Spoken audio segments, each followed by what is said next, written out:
Welcome to Hidden Wounds. My name is Walter, and there is a figure I need you to hold in your mind. 43 million. This wasn't a prize from a lucky lottery ticket. It wasn't a windfall from some long-lost uncle. It was a fortune I earned. Every last cent of it, forged by my own calloused hands across 4 decades of grueling 18-hour workdays, missed family celebrations, and sacrificed holidays. At 64, I've come to understand that wealth doesn't build character, it exposes it, much like intense heat reveals the hidden imperfections in a piece of steel. Some individuals are fortified by that pressure, while others simply fracture and fall apart. Leo, my 34-year-old son, shattered on a brisk Tuesday morning in April. I was wearing the vintage watch my dear wife gave me for our 20th anniversary when Leo entered my study, his wife Jessica trailing a few steps behind him. They moved with a rehearsed synchronicity, the kind you see in people who have practiced a difficult conversation in the mirror. "Dad," Leo started, easing himself into the leather armchair where my wife used to sit during our evening chats. "Jessica and I have been discussing the idea of family consolidation." I poured my tea, taking my time, letting the silence hang in the air. "Consolidation?" I asked. He meant the inheritance. His voice had that specific cadence that successful men adopt when they're about to propose something utterly unreasonable. "It would be substantially more tax efficient if we were to manage the entire estate under a single umbrella," he explained. "Our umbrella," Jessica added with a smile. It was a perfectly shaped curve of the lips that never managed to ignite any warmth in her eyes. "We've consulted with several financial advisors, Walter. The trust structures you currently have in place are quite antiquated." I placed my teacup on its saucer with a deliberate precision, a control honed through 43 years of marriage and 2 long years as a widower. "You want it all." "All is such a harsh word," Jessica countered, her perfectly manicured fingers tracing the pattern on her untouched teacup. "This is about optimization. It's about a unified family vision." Family vision. The phrase was insulting, as if my life's work was merely an abstract brand they could acquire and liquidate. "The answer," I stated clearly, "is no." Leo's jaw tightened. "Dad, be sensible. You're rattling around in this huge house all by yourself." "What I need," I interrupted, my voice firm, "is not for you to decide. What your mother and I built is not your inheritance to seize while I am still drawing breath." The atmosphere in the room grew instantly cold. Jessica's practiced smile finally faltered, and in that fleeting moment, I saw a flicker of something icy and calculating behind her gaze. "Of course," she said, her voice dripping with artificial sweetness. "We just thought, well, you've seemed so exhausted lately, so overwhelmed. We thought it might be a relief to let someone else carry the burden." Burden. That was the word she used for my legacy. A burden. They departed 20 minutes later, leaving with polite pecks on my cheek and empty promises to speak again very soon. I stood at my kitchen window and watched them sit in their luxury sedan for a full 10 minutes, their heads bowed together in what was clearly an urgent and intense discussion. Later that night, I collapsed on the floor of my own hallway. The final memory I have before the flashing lights of the ambulance filled my vision was the distinct taste of almonds on my tongue and the peculiar thought that I hadn't eaten any almonds that day.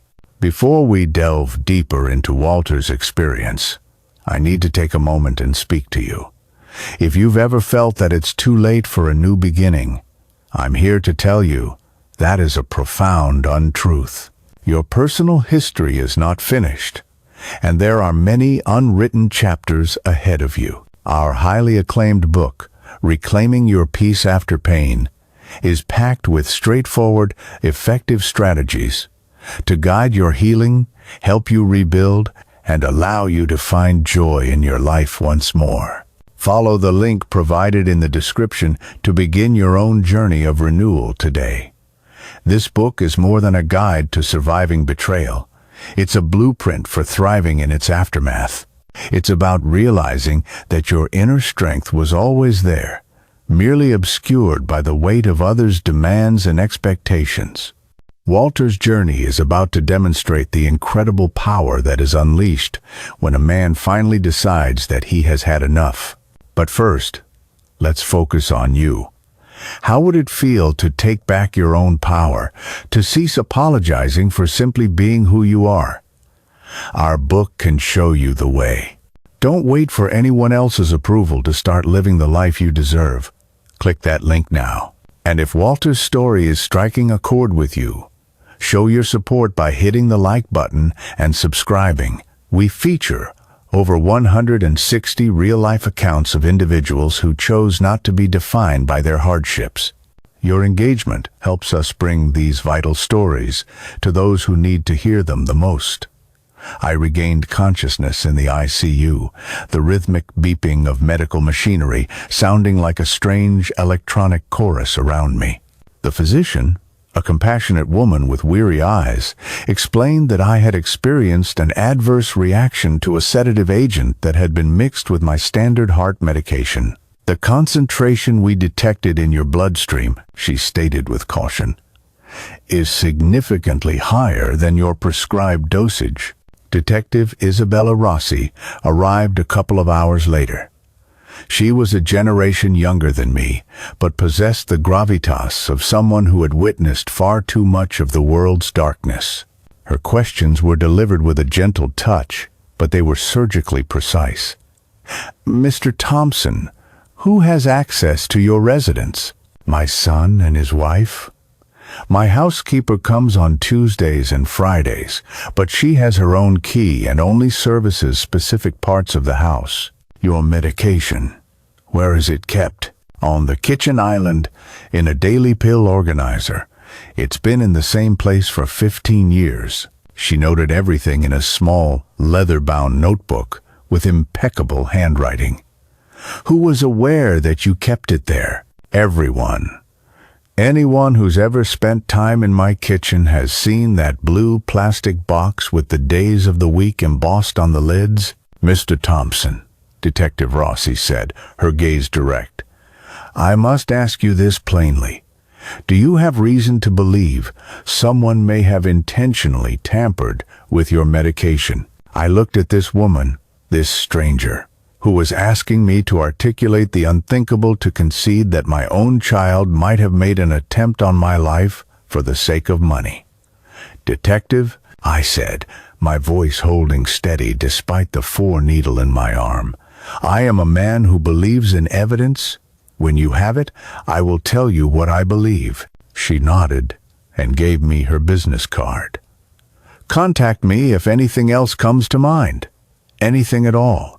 After she was gone, I lay there staring at the acoustic ceiling tiles, calculating the cold arithmetic of betrayal. $43 million divided by one inconvenient father.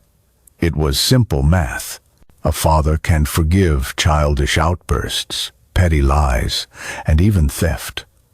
But a widower does not forgive attempted murder masquerading as estate planning. The game was afoot, and they had just made their opening move. Now, it was my turn. I remained in the hospital for 3 days, and each passing minute felt like a precious gift I was never meant to have. The nursing staff was attentive, the doctors meticulous, but my mind was consumed with a single thought: getting home to prepare for war. My attorney, Mark Shapiro, came to see me on the second day. He had managed my family's legal affairs for nearly 2 decades, and the genuine worry in his expression was unmistakable as he glanced at the monitors still charting my vital signs. "Walter," he began, taking a seat in the stiff visitor's chair, "we need to talk about putting protections in place, for you and for the estate." "I'm listening, Mark." "First, We're changing your medication protocol immediately. I want you using a hospital-grade dispensing system, tamper, evident, and kept in locked storage. Second, we are going to document every single interaction from this point forward. And third, he paused, searching for the right words. We need to explore options for legal surveillance inside your own home. I had been contemplating the very same thing. What can I legally install? Video cameras in the common areas of your residence are perfectly legal. That includes the kitchen, dining room, hallways, and entryways. No cameras in bedrooms or bathrooms. Of course, anywhere a person would have a reasonable expectation of privacy. And absolutely no audio recording without consent. That's a serious felony in this state. How fast can we get it done? I have a contact at a firm that specializes in security for high net worth clients. They are discreet, professional, and they maintain a meticulous chain of custody for any footage that might need to be presented in court. The installation took place on the very day I was discharged. The technician, a woman named Maria with a calm demeanor and capable hands, worked with remarkable speed and efficiency. She installed cameras in 5 key locations: the kitchen prep area, the dining room, the main foyer, the garage entryway, and the upstairs hallway, which had a clear view of the door to my safe room. "Mr. Thompson," Maria said as she completed the system calibration, "all footage is streamed directly to a secure cloud server with cryptographic timestamping. You are the only one with the access credentials. The system performs automatic backups, and the video resolution is more than sufficient for courtroom use, should it come to that." Should it come to that? We both knew it was an inevitability. I also overhauled my medication regimen entirely. The hospital supplied me with a secure dispensing machine, which was essentially a compact safe with individual, time-locked compartments for each dosage, accessible only with my fingerprint. I moved it into my bedroom, far from the kitchen counter where it had been so vulnerable. However, I left the old familiar pill organizer exactly where it had always been empty, but conspicuously visible. That evening, I placed a call to Leo. "Dad, thank God, you're home." We were beside ourselves with worry. His concern had the polished sound of a well-rehearsed performance. "I'm all right. The doctors are chalking it up to a fluke, a bad medication interaction, combined with stress." "Of course. Whatever you need, Dad. Jessica and I are here to help in any way we can. Actually," I said, consciously allowing a hint of frailty to enter my voice, "I was hoping we could have dinner this weekend. I've been giving some thought to what you proposed about the consolidation." The silence on the other end of the line stretched for precisely 3 seconds, just long enough for him to process the idea that his scheme might actually be succeeding. "That sounds wonderful, Dad. How does Saturday sound?" "Perfect. Just the 3 of us. Family." After ending the call, I sat in my silent kitchen and stared at the empty pill organizer on the island. The tiny camera mounted above the sink had a perfect, unobstructed view. Some people use mouse traps to catch vermin. My trap was considerably more sophisticated. I had learned that mercy has a temperature. Mine had just dropped below 0. Jessica arrived on Thursday afternoon bearing flowers and a look of deep concern. White lilies. How fitting, I thought, the perfect flower for what they had been planning. "Walter, you look so much healthier," she said, air kissing my cheeks. Her perfume was cloying and sweet. "I brought you some of that special chamomile tea you mentioned you enjoy. I thought it might help with the stress." "That's very thoughtful of you, my dear." She moved about my kitchen with an easy familiarity, but I observed her with a new, heightened awareness. Every gesture, every glance, every casual touch of a countertop now carried a hidden weight. "Let me get these in a vase for you," she offered, "and I'll brew us both a nice cup of tea." I took a seat at the kitchen table, positioning myself so that camera one could clearly capture both my face and the counter where she was working. "That would be lovely. I'll just sit here and rest." Jessica hummed a soft tune as she arranged the lilies, her actions graceful and measured. She filled the kettle, placed it on the stove, and then so casually that it was almost imperceptible, she picked up the old pill organizer from the island. Camera 2 had a perfect, high-angle view as she carried it over to the sink. For about 20 seconds, she moved just out of the camera's frame. When she returned the plastic container to its usual spot, her movements were slightly more meticulous, more deliberate. "The water should be ready in a moment," she said, washing her hands with an uncharacteristic thoroughness. I engaged in pleasant, meaningless conversation. I asked about her boutique consulting firm. I inquired about their vacation plans. I commented on the lovely spring weather. All the while, my eyes were fixed on her hands, manicured, soft, gentle hands that had just made another attempt on my life. After she had gone, I put on a pair of latex gloves and carefully retrieved the old pill organizer. I examined it under a bright light. A fine, almost invisible powder coated the inside of the compartment marked Tuesday. I sealed the organizer in an evidence bag and placed a call to Detective Rossi. "I have another forensic pickup for you," I said simply. "I'm on my way." That night, they made another attempt. Jessica had left the box of chamomile tea on my counter, attached to a note written in a looping script. "For peaceful sleep and healing thoughts. XOXO." The tea bags appeared harmless, but I had learned my lesson about trusting things that came from gentle hands with harmful intentions. I prepared a cup just as I normally would, but instead of drinking it, I poured the contents into a labeled specimen container. The liquid gave off a faint scent of almonds, a smell entirely inconsistent with chamomile. Detective Rossi arrived within the hour to collect both samples. "Mr. Thompson," she said carefully, "you are methodically building a very compelling case. But I need you to understand that this kind of evidence gathering requires an extraordinary amount of self-restraint. They are going to escalate their efforts. Let them. Are you certain you want to proceed this way? We could likely arrest them now based on the poisoning from the hospital incident." I contemplated her words. An immediate arrest would be easier, cleaner, but easier and cleaner would not teach them the true cost of their greed.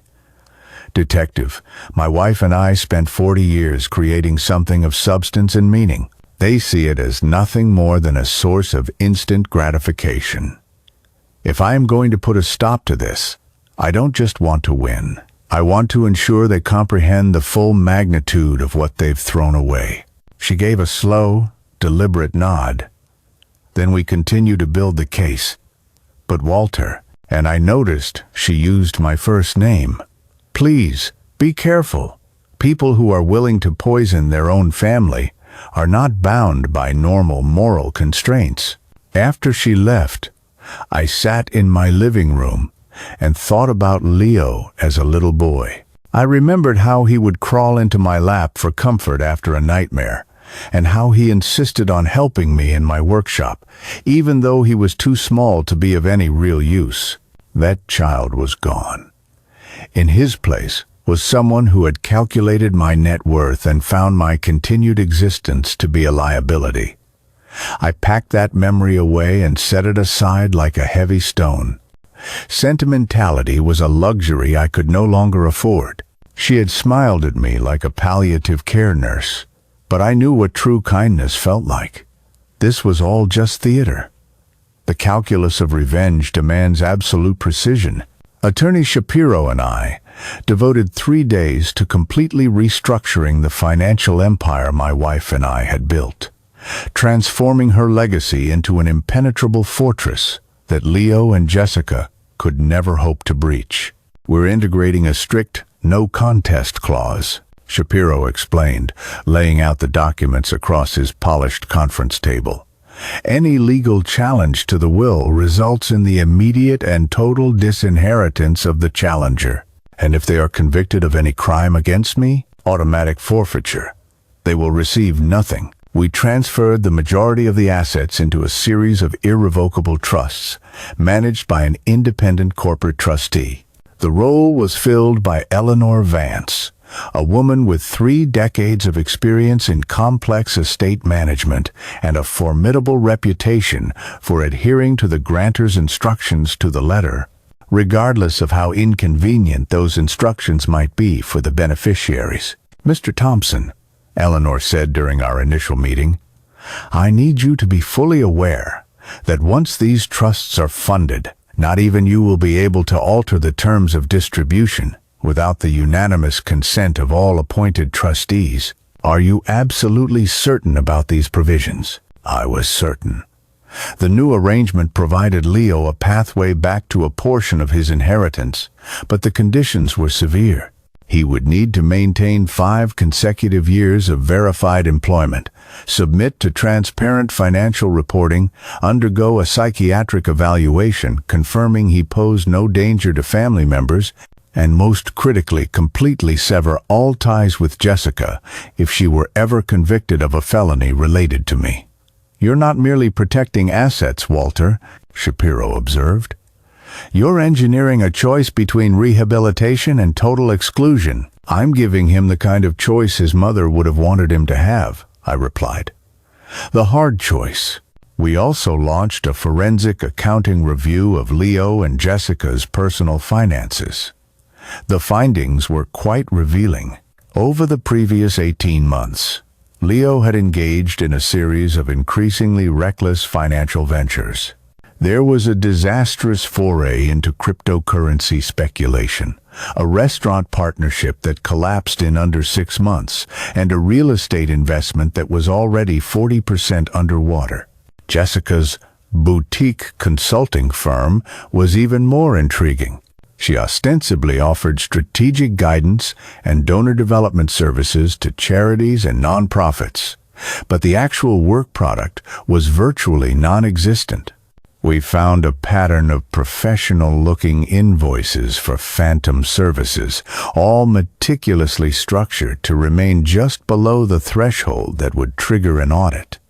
"They're not just greedy, Mark," I said after we had reviewed the full financial analysis. "They're failing. This isn't about wanting more money. It's about needing money to conceal their failures." "Does that information change your strategy?" he asked. "It clarifies it. Desperation makes people dangerous, but it also makes them careless. They had already made 2 attempts on my life out of pure greed. Now, I understood that they were also trying to eliminate me out of sheer panic. That evening, I called Leo to confirm our dinner plans. "Is Saturday still on?" I asked, allowing my voice to sound a bit weary. "Of course, Dad. Jessica is really looking forward to it." "Wonderful. I have been doing a lot of thinking about our discussion, about the future." Another pause. I was becoming adept at interpreting the silences as he ran his calculations. "That's great to hear, Dad. We just want what's best for everyone." What's best for everyone? The classic phrase people use right before they do something unforgivable to make themselves feel justified. "I know you do, son. I know you do." After I hung up, I rewatched the camera footage from Jessica's visit, analyzing her movements, frame by painstaking frame. She had been careful, but not careful enough. The powder residue from the pill organizer had come back from the lab. It tested positive for the exact same sedative compound that had been found in my system at the hospital.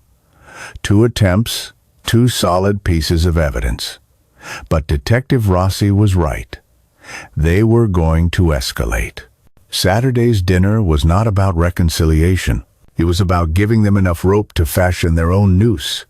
My only job was to survive the evening. I am not protecting money for my son. I am protecting my wife's life's work. From a boy who never learned the value of earning his own way. Saturday arrived with an unseasonably warm breeze and a sky of brilliant blue. It was the perfect weather for what they likely imagined would be their triumphant dinner. I dressed with care, selecting a crisp navy blazer that complemented the classic watch my wife had given me, my hair neatly combed in the style she had always preferred. If this evening was to be recorded for posterity, I intended to look dignified.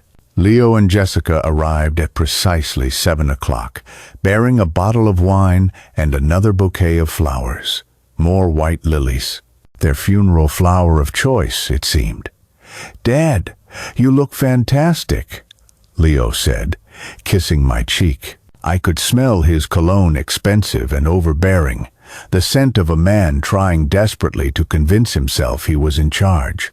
Jessica presented me with the flowers, that same practiced smile fixed on her face. "I hope you don't mind. I picked up a lovely Pinot Grigio. I seem to recall you saying it was a favorite." I had never said any such thing. My wife and I had always been partial to red wines. "How thoughtful. Let me get these into some water." In the kitchen, with camera one capturing her every move, Jessica insisted on helping me with the dinner preparations. She moved with that same deliberate choreography I had seen before, always finding a reason to be near my wine glass, always offering to carry plates, always creating opportunities to handle my food and drink. "Here, let me pour the wine," she offered, her voice a little too bright. "Actually, I think I'll stick with water this evening. Doctor's orders. No alcohol with my new medication." The flicker of disappointment that crossed her face was visible for only half a second before her smile snapped back into place. "Oh, of course. Your health comes first."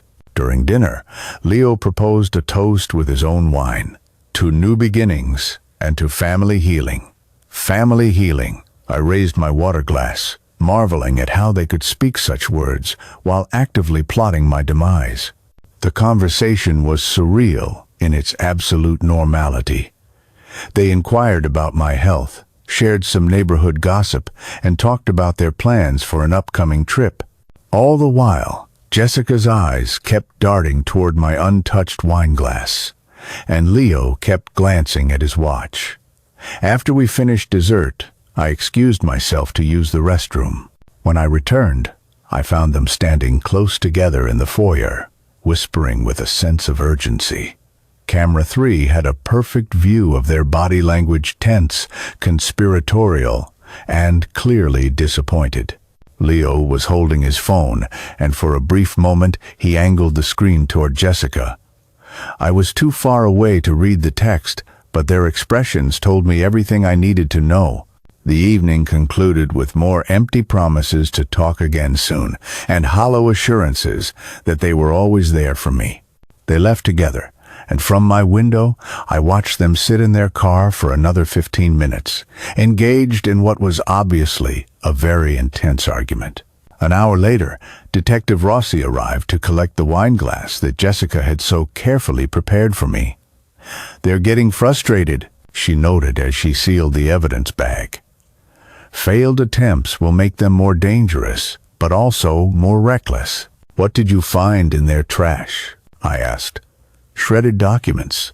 My team spent 6 hours painstakingly taping them back together. We found bank statements, calendar pages, and a handwritten list that included the phrases, 'after he's gone,' and 'immediate liquidation.' They're planning my funeral before I'm even dead. It appears that way." "We also found this," she said, holding up another evidence bag. "A receipt from a local florist for several arrangements of white lilies, ordered, but with the delivery date left open. The flowers, of course. They had been practicing their grief, rehearsing their sorrow, preparing for a grand performance that required my death as the opening act." "Mr. Thompson, we have enough to arrest them right now." Multiple attempts. Clear financial motive. Demonstrably intent. "You don't have to keep putting yourself in this position," she added gently. I considered it. The thought was tempting. Immediate safety, immediate justice. But immediate was not the same as complete. "How much more do you need?" I asked, "to guarantee convictions on the most severe charges possible?" Attempted murder requires proving specific intent. A conspiracy charge could add years to their sentences. If they make another attempt, they will make another attempt, I said with certainty. And when they do, we will be ready. After Detective Rossi departed, I sat in my quiet kitchen and looked at the flowers they had brought me, the white lilies arranged neatly in a crystal vase. They were beautiful, expensive, and chosen with a specific, morbid symbolism in mind. They were rehearsing their grief before I was gone. Rehearsal, I thought, makes conviction effortless. But they had overlooked one crucial detail. The star of their production was still very much alive and had no intention of making his final exit on their schedule. Monday afternoon brought another, more brazen visit from Jessica. I was supposedly taking a nap when she let herself into my house using the spare key she had persuaded Leo to give her months ago. But I wasn't napping. I was in my bedroom, watching on a monitor as camera one documented her every move. She proceeded directly to the kitchen island, where the old pill organizer, my constant, visible bait, still sat. This time, there was no pretense of subtlety. She unceremoniously dumped out the decoy pills I had placed inside harmless vitamin supplements that resembled my actual medication and replaced them with capsules from a small envelope she retrieved from her purse. Her movements were swift and practiced. This was clearly not her first time handling whatever substance she was using.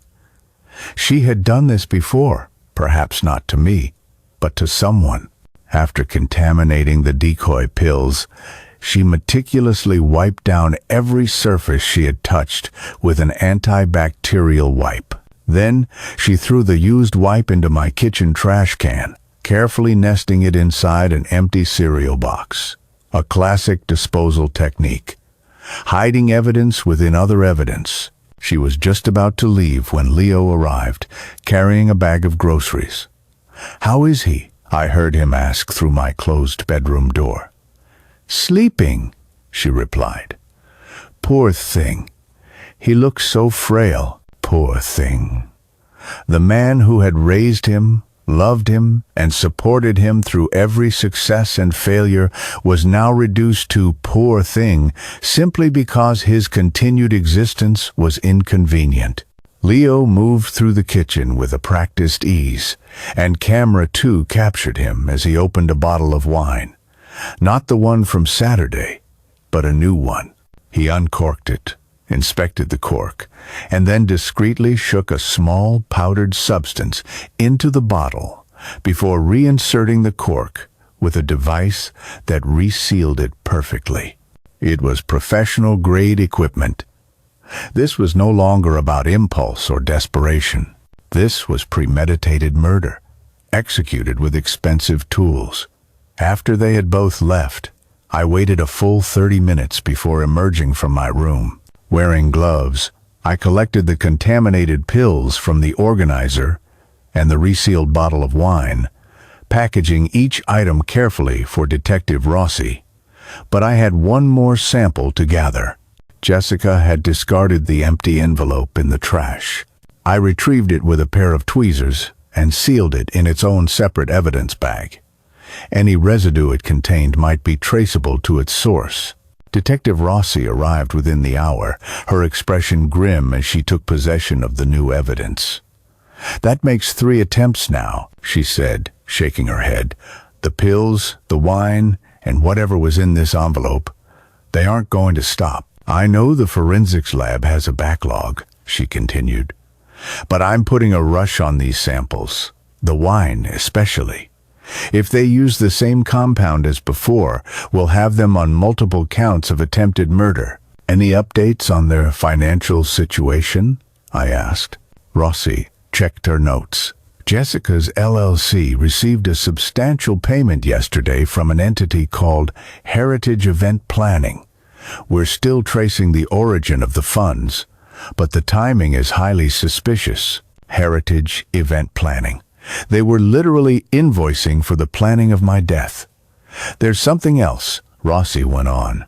Based on the evidence from the previous attempts, we were able to obtain a search warrant for their condominium. The search is scheduled for Thursday morning. What do you expect to find? Purchase records for their equipment, more of the substances they're using, communications, and hopefully the source of their professional-grade tools. After she left, I sat in my living room and tried to pinpoint the exact moment when Leo had started to see me, not as his father, but as an obstacle. When had I become just a mathematical problem that needed to be solved? The answer was both simple and brutal. The day my wife died, and I inherited everything. I became an inconvenience. The moment I was left in control of what Leo believed should have been his. But convenience, I was beginning to learn, is a highly overrated virtue. Inconvenient men live longer, fight harder, and leave behind stronger legacies. They wanted to delete me from the equation. Instead, they were about to find out what happens when you try to erase someone who spent 40 years learning how to be indestructible. Predators don't just return to the scene of the crime, they live in it. On Wednesday morning, I made a calculated decision that would alter the entire dynamic. Instead of passively waiting for their next move, I decided to exert pressure on the most vulnerable point in their conspiracy, Jessica's vanity.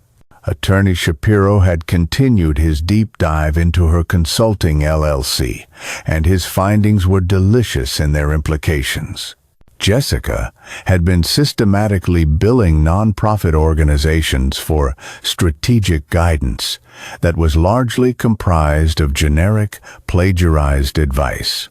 More damningly, she had been claiming significant tax deductions for sizable charitable donations she had never actually made. This isn't just simple fraud, Walter, Shapiro explained during our morning call. It's a clear pattern of deception, specifically targeting charitable institutions. The IRS tends to take that sort of thing very personally. Can we leak this information? I asked. Not directly, but, he added with a sly tone, if an enterprising business journalist were to receive an anonymous tip about questionable practices in the nonprofit consulting sector, and that tip happened to lead them to public records requests that exposed these discrepancies, I smiled. Hypothetically, of course. Of course. By Thursday afternoon, Jessica's name was trending on local business forums, and not for the right reasons. The headline read, "Local consultant under scrutiny for phantom services provided to charities." The article itself was professional, factual, and restrained. It simply highlighted the disparities between her billed services and the actual work delivered, raised questions about her tax filings, and included quotes from several nonprofit directors who expressed deep concern about the value they had received for their money. Jessica's public persona, which she had meticulously crafted over years of attending charity galas and posing for photographers, fractured down the middle in a single afternoon. I was enjoying a cup of coffee in my kitchen when Leo called, his voice strained with panic. "Dad, have you seen the news about Jessica?" "What news is that, son?" "There's an article online. It's making it look like she's been defrauding charities. It's not true, of course, but it's destroying her reputation. How dreadful. I'm sure it's just a misunderstanding that will blow over. The thing is," his voice shifted, becoming more careful and calculated, "this kind of negative publicity, it can impact the entire family. Perhaps this isn't the best time for us to be making any major financial decisions." Major financial decisions. Even with his wife's professional life imploding, his mind was still on the inheritance. "You're probably right," I agreed calmly. "I should just focus on my health and let the professionals handle everything else." Professionals, yes. Like people who understand these complex financial structures. Trust companies, estate attorneys, that sort of thing. The pause on his end of the line was longer this time. Well, I was thinking more along the lines of family members who have your best interests at heart. Of course. I need to hang up now, Leo. This conversation is making me feel quite tired. I ended the call before he could protest and immediately dialed Detective Rossi. How did the search of their condo go? Better than we could have hoped. We found the purchase receipts for the wine resealing equipment, a notebook with dated entries that correspond perfectly with your poisoning incidents, and a draft of a legal document intended to declare you mentally incompetent and incapable of managing your own financial affairs.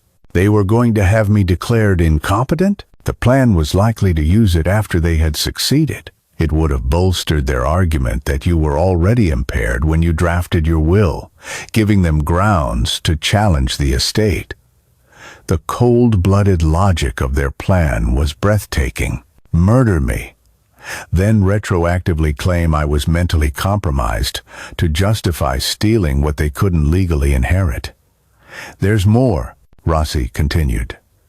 Jessica's phone records show a flurry of communication with Leo during the exact times of each of the poisoning incidents. It was real-time coordination. Are you ready to make the arrest? Almost. One final piece will lock this down airtight, catching them in the act, with unambiguous intent to commit murder, not just assault. Then, let's provide them with that opportunity. Walter, I can't officially sanction you putting yourself at further risk. You won't be sanctioning anything, Detective. I will be choosing to finish what they started. That evening, I called Leo back.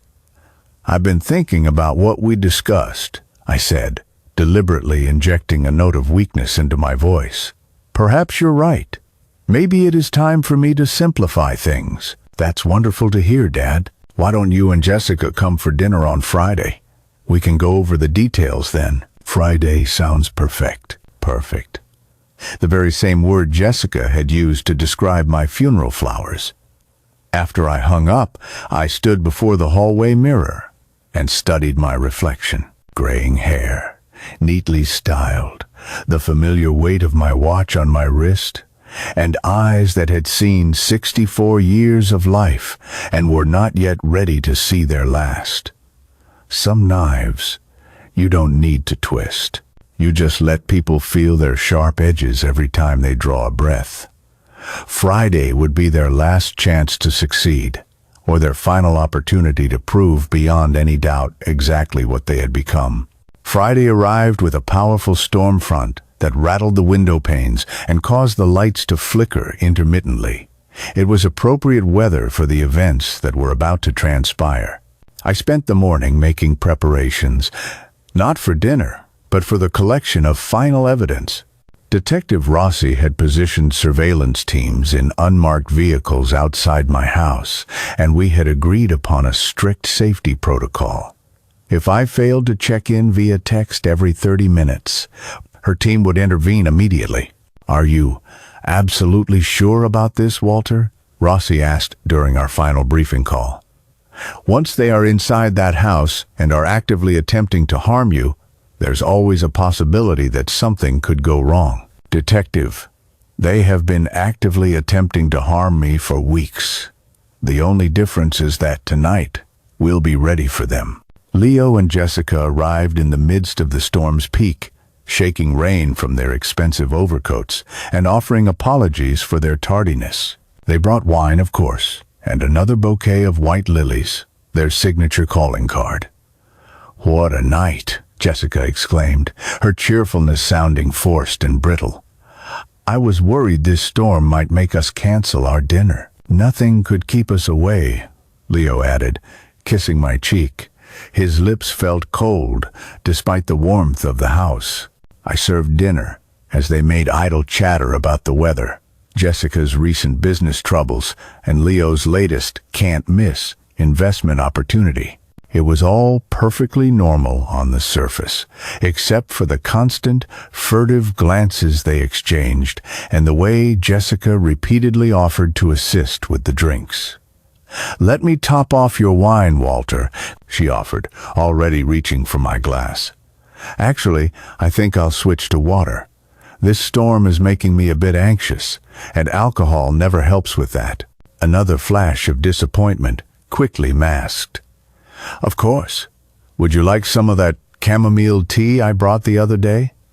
I have some more in my purse. That's very kind, but I think I'll just stick with plain water for now. The evening wore on, and the tension in the room became palpable.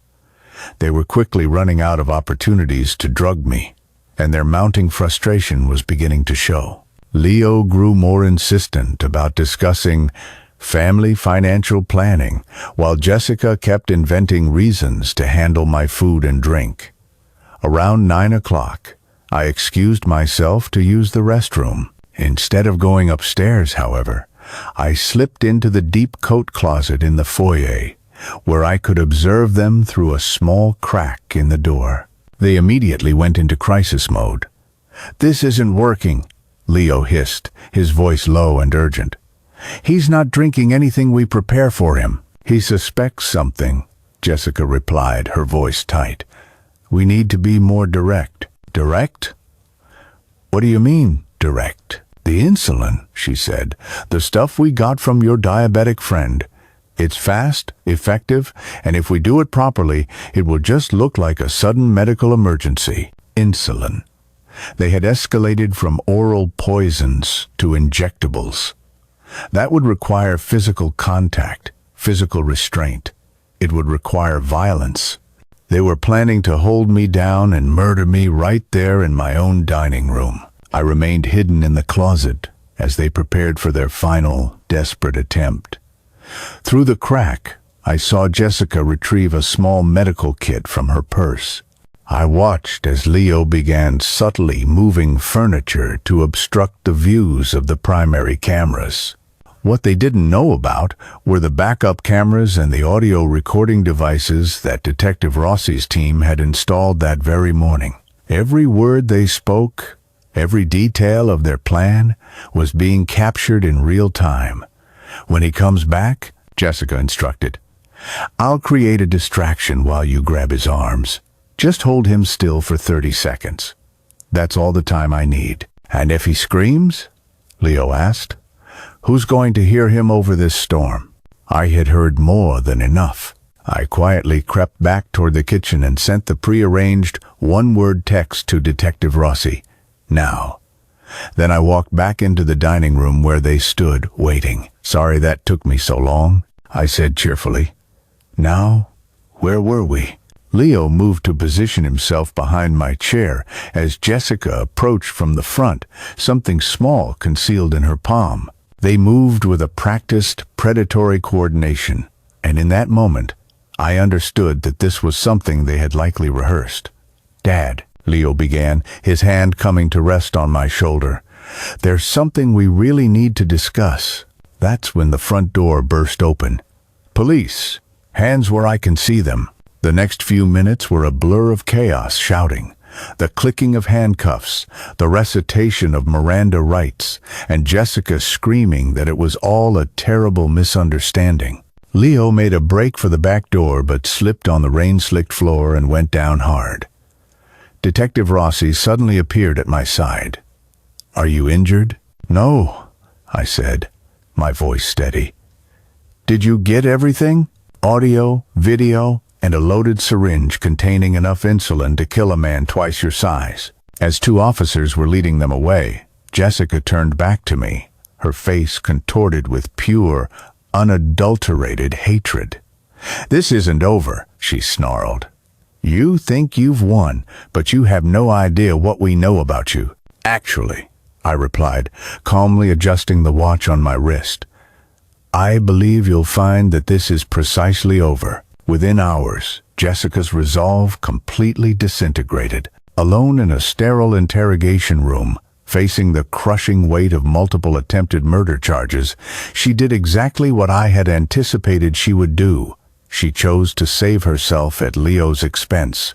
Detective Rossi called me at midnight. "She's giving us everything, Walter. The entire timeline. How it was Leo's idea.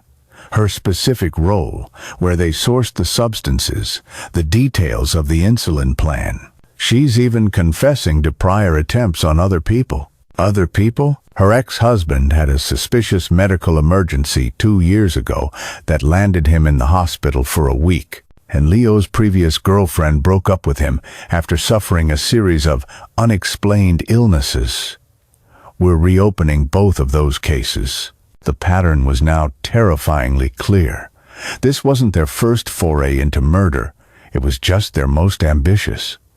"What kind of deal is she looking for?" I asked. "She'll testify against Leo in exchange for a reduced sentence, 20 years instead of life." 20 years. Jessica would be in her early 50s when she was released, if she earned parole. Her consulting business was in ruins, her reputation obliterated, her marriage finished. She had gambled a multi-million-dollar inheritance and lost, trading it for 2 decades behind bars. But even with Jessica's cooperation, my objective was not yet complete. While they had been plotting my murder, Attorney Shapiro and I had been preparing our own offensive. Civil lawsuits were already filed. Intentional infliction of emotional distress, tortious interference with expectancy, fraud related to her LLC, and civil conspiracy. The criminal justice system would handle their liberty. The civil courts would strip them of everything else they owned.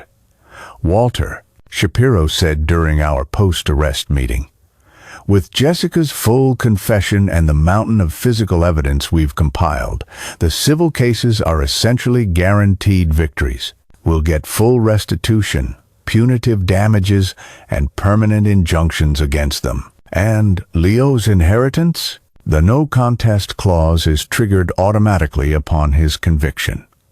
He will receive nothing from your estate. The trust's independent trustee will then distribute all assets according to your revised instructions." I had spent weeks methodically planning for this moment, but I hadn't anticipated how quiet the victory would feel. There was no sense of celebration, not even profound relief, just the simple, clean satisfaction of a problem that had been solved with mathematical precision. Leo's betrayal had cost him everything. His freedom, his inheritance, his marriage, and any hope of future redemption. Jessica's cooperation might shorten her prison sentence, but it could never restore her reputation or her future. They had wanted my death to solve their financial problems. Instead, their own greed had led to the complete and utter destruction of their lives. The following morning, news vans and curious neighbors gathered on my street. I had no interest in giving interviews or having my picture taken. This was not a story I wished to share publicly. It was a lesson I had needed to teach privately. My wife's legacy was now secure. The money she and I had spent 40 years building would now go where it was always intended, to people who understood the fundamental difference between earning wealth and stealing it. As for Leo and Jessica, they had learned a hard lesson. Some fathers will forgive anything, but widowers have an entirely different set of rules. Confession, I had discovered, is not the same as repentance. It's just accounting. The trial commenced on a bleak October morning 6 months later. I had anticipated feeling a storm of emotions, anxiety, anger, sadness, but instead, I felt only a profound sense of calm that comes from meticulous preparation. The list of charges was extensive.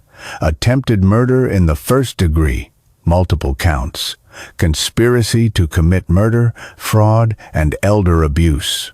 The prosecution had constructed their case like an impregnable fortress, built upon a foundation of video evidence, audio recordings, forensic analysis, financial records, and Jessica's own detailed confession. I was not called to testify. There was no need. The cameras told my story with more clarity and objectivity than I ever could. The jury watched as Jessica contaminated my medication with chilling precision. They saw Leo expertly resealing wine bottles with professional equipment. They listened to the audio recordings of the two of them calmly planning to hold me down while they injected me with a lethal dose of insulin.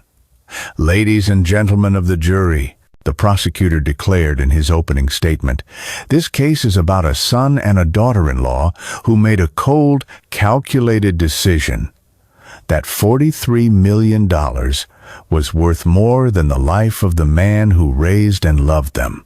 You will see irrefutable evidence of not one, not two, but multiple premeditated attempts to murder Walter Thompson in his own home." The defense attorneys attempted to portray me as a controlling, manipulative father who had driven his son to desperation. They argued that Leo was suffering from emotional duress brought on by years of alleged psychological abuse. They tried to paint Jessica as an innocent victim, caught in the crossfire of a deeply troubled family dynamic. The evidence obliterated their narrative in real time. Video doesn't lie. Chemistry doesn't lie. Phone records don't lie. Leo sat at the defense table, clad in an expensive suit that failed to conceal the sheer desperation in his eyes. He had lost a significant amount of weight since his arrest, and his hair was showing streaks of gray at the temples. He looked far older than his 34 years, aged by the crushing weight of his own choices. Jessica, testifying against him as part of her plea agreement, was clinical and dispassionate in her testimony. She methodically described their planning sessions, the procurement of the poisons, and their escalating attempts when their initial efforts failed. "Whose idea was it to use insulin?" the prosecutor asked. "It was Leo's," she stated flatly. "He had researched it online and said that it would look like a natural medical emergency." "And you agreed to participate in this plan?" "Yes." "Why?" Jessica looked directly at the jury. "Because I believe that we deserve that money more than he did." Deserved. As if my life's work was some sort of cosmic entitlement that was owed to them, the defense tried to discredit her testimony, highlighting her plea deal, but the physical evidence corroborated every single detail of her confession. The purchase records, the timestamps on the video footage, the forensic analysis of the substances, it all aligned perfectly.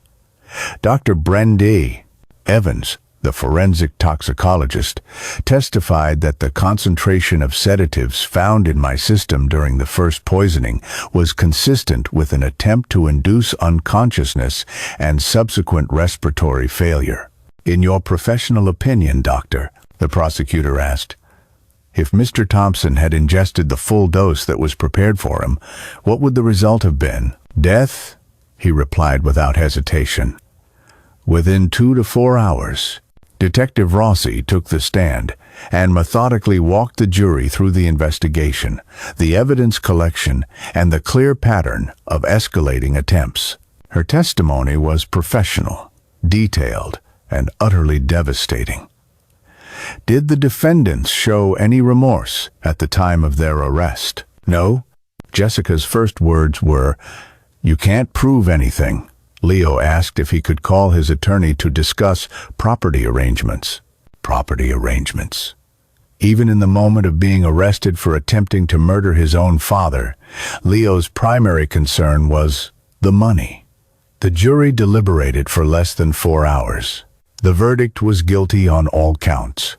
Leo stared straight ahead as the foreman read the verdicts, his face a mask of disbelief. Jessica finally broke down, her sobs born not of remorse, but of the stark realization that her cooperation had not spared her from the consequences of her actions. At the sentencing hearing, the judge's words were sharp and unforgiving. The defendants planned and executed multiple, calculated attempts to murder a family member for financial gain. These were not crimes of passion or acts of desperation. They were cold, methodical acts of greed, carried out over a period of months. The victim's age and vulnerability make these crimes particularly heinous. Leo received a sentence of life in prison with the possibility of parole after 25 years. Jessica, despite her cooperation, was sentenced to 25 years with parole eligibility after 15. They would both be elderly by the time they were released, if they were released at all. I read a victim impact statement, but I did not speak of Leo as my son. I spoke of my wife, of the life's work we had built together, of the legacy they had tried to desecrate for their own selfish desires. Your Honor, I concluded, these defendants didn't just try to take my life. They tried to steal the meaning from 40 years of honest work and sacrifice. That theft was ultimately unsuccessful. My wife's legacy remains intact, and it will continue to benefit people who understand the difference between earning and taking. As I spoke, Leo looked at me, and for a fleeting instant, I saw the child he once had been confused, lost, and desperate for approval. But that child was long gone, buried beneath layers of entitlement and greed. I felt no satisfaction in his ruin, but I felt no regret either. Some choices have permanent consequences. After the sentencing, reporters clamored for interviews, but I had nothing more to say. The evidence had spoken. The jury had spoken. Justice had spoken. That was enough. Before we move on to the final chapter of Walter's remarkable story, I want to touch on something crucial. If you've been following his journey, you've seen the incredible power of an individual who refused to be a victim. But personal transformation isn't reserved for extreme situations like this. It happens every single day in the small, quiet decisions we make to choose our own well-being over the expectations of others. Our book, Reclaiming Your Peace After Pain, isn't just a manual for surviving betrayal. It's a guide to discovering who you are when you stop asking for permission to exist. It's about finding your voice when the world seems determined to silence it. It's about building a life so authentic and fulfilling that toxic individuals no longer find a place in it. Click the link in the description and begin reading today, because your story, no matter what chapter you are currently in, deserves the same fierce protection that Walter gave to his wife's legacy. You deserve to be the author of your own ending. And if this story has resonated with you, please subscribe. We share these experiences not as entertainment, but as empowerment. Every like, every share, and every comment helps us reach more people who need to hear these messages of strength and resilience. I didn't lose a son today. I lost him a long time ago. Today, I recovered a legacy. 6 months after the trial concluded, I sold the house where I had nearly lost my life on 3 separate occasions. I didn't sell it out of fear. Fear had been burned out of me somewhere between the second poisoning attempt and the moment I watched my son being led away in handcuffs. I sold it because keeping trophies from a battlefield is beneath the dignity of a victor. I purchased a smaller home in the mountains, a 3-hour drive from the city, and a lifetime away from the people who had tried to erase me. This new house has cameras as well, but they are for security, not for gathering evidence. I sleep soundly now, knowing that the only people who have my address are those I trust implicitly.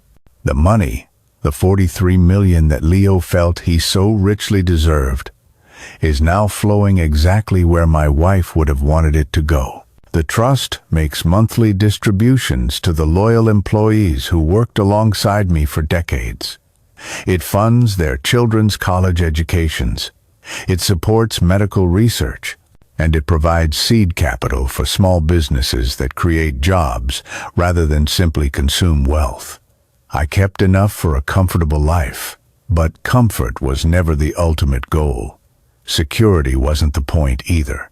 The point was to ensure that a good woman's life's work would continue to do good in the world. Leo writes me letters from prison. I do not read them. My attorney has them filed away, unopened, preserved as potential evidence should they ever contain threats or attempts at further manipulation. After about 18 months, the letters stopped. Jessica's family hired a team of lawyers to appeal her conviction, arguing that she was coerced by Leo. The appeals were summarily dismissed.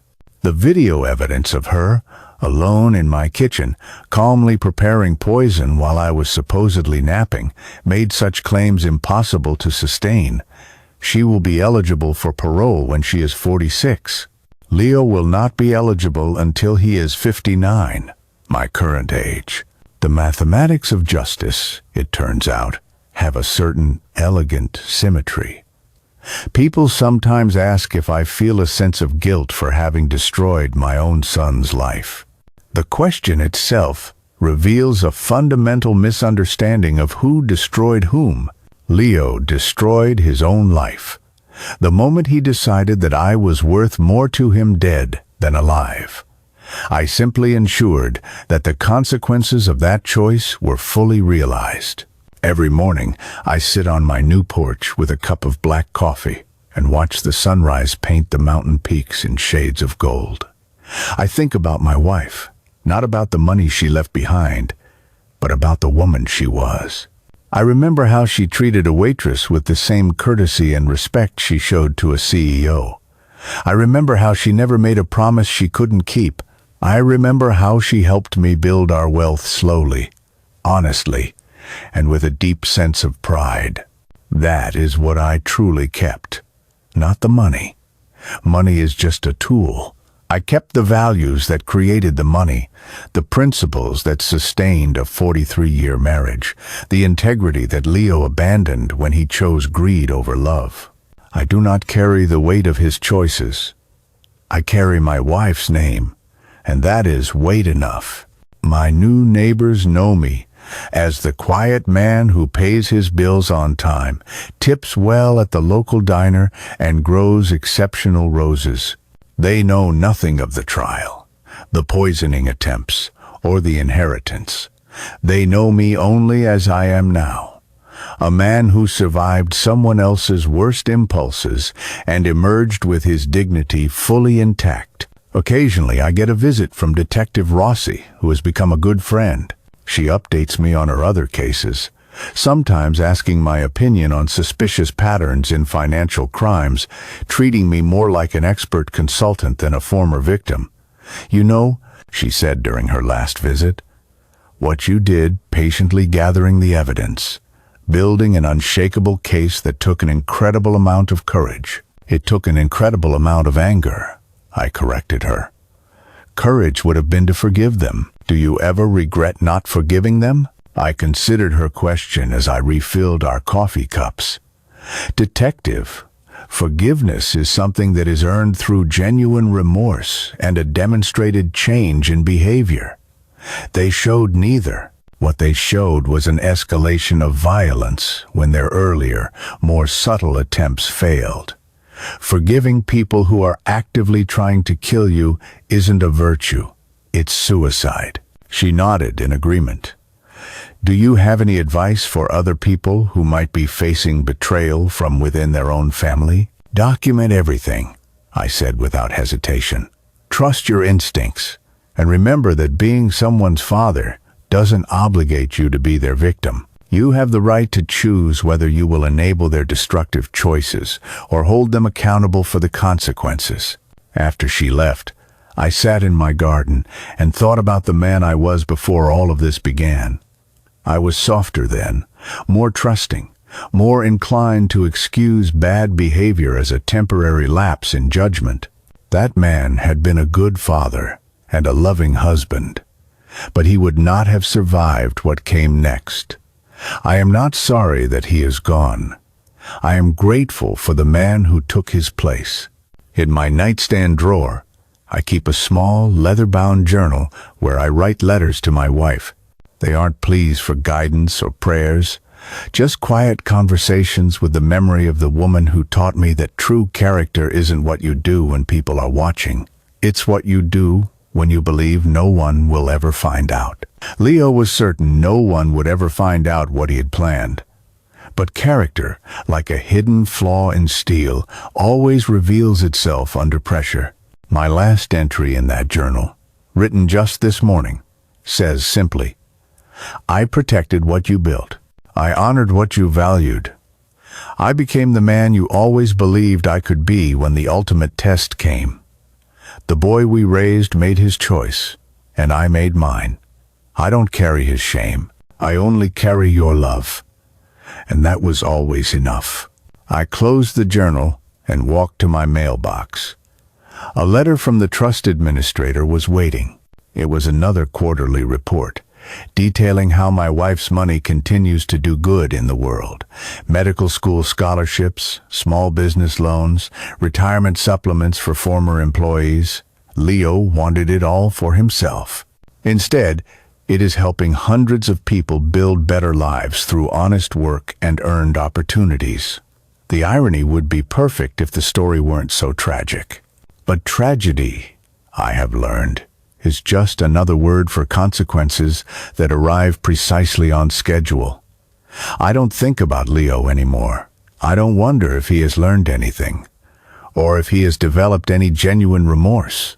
Those questions presuppose that he is still a character in my story. He is not. My story is about what I built in the aftermath of his attempts to destroy me. It's about roses that bloom stronger after a harsh pruning. It's about the quiet satisfaction of a life lived with intention, not impulse. At 64, I have discovered that some chapters in life end with forgiveness and reconciliation. Others end with justice and peace. Both endings are valid. Both require courage. But only one allows you to sleep soundly at night, while others are forced to face the consequences of trying to write your story for you. I chose peace. I kept my dignity. I protected my wife's legacy. And I am not done writing yet. Thank you for joining us on this journey through Walter's story.